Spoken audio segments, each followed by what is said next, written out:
I'm Benjamin Ayimba. I'm a rugby enthusiast. I'm a family person. I'm an entrepreneur by ambition, and I like to make things happen. Rugby, because it's my passion, I've stuck to it. As a business, I do branding, which is basically visibility, so to speak. He represents the modern-day rugby legend, a man who achieved it all as a player and as a coach as well.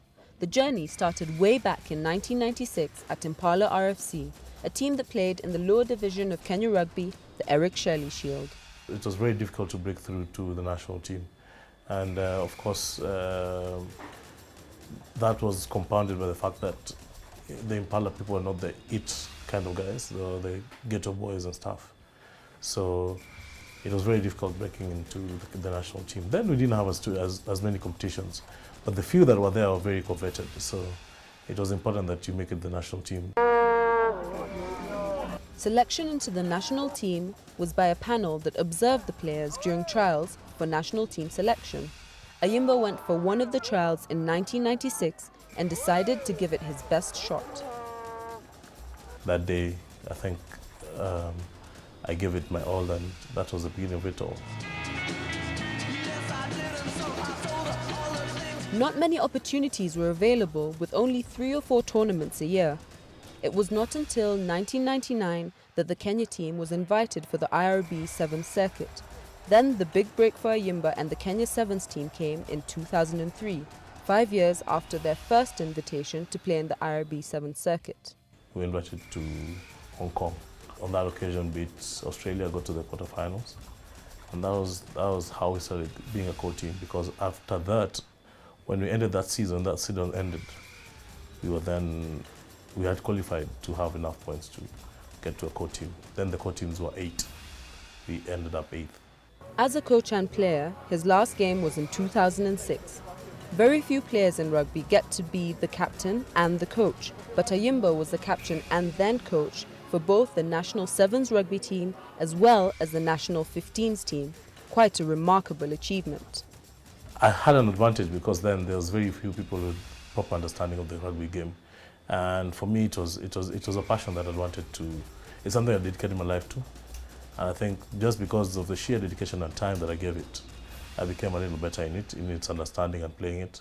After 8 years at Impala RFC, Ayimba defected to Nondescripts RFC.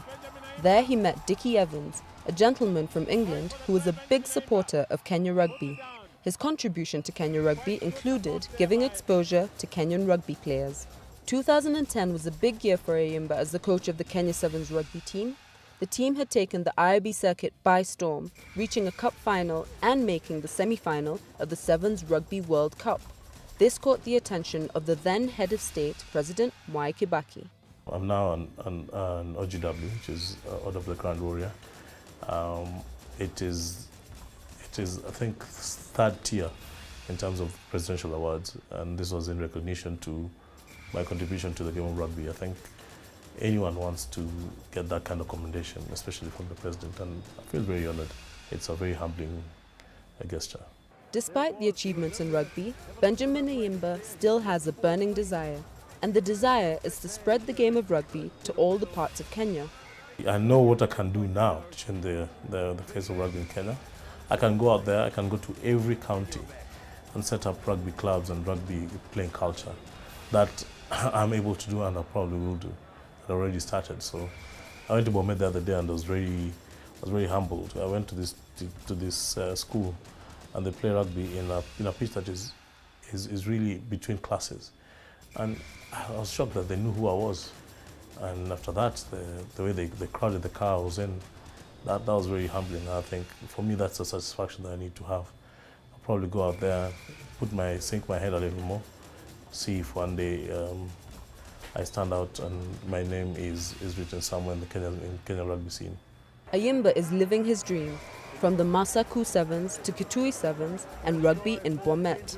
The dream is slowly becoming a reality for one of the most decorated rugby sons of Kenya. And that's one way of getting it there. Kenya breaking out.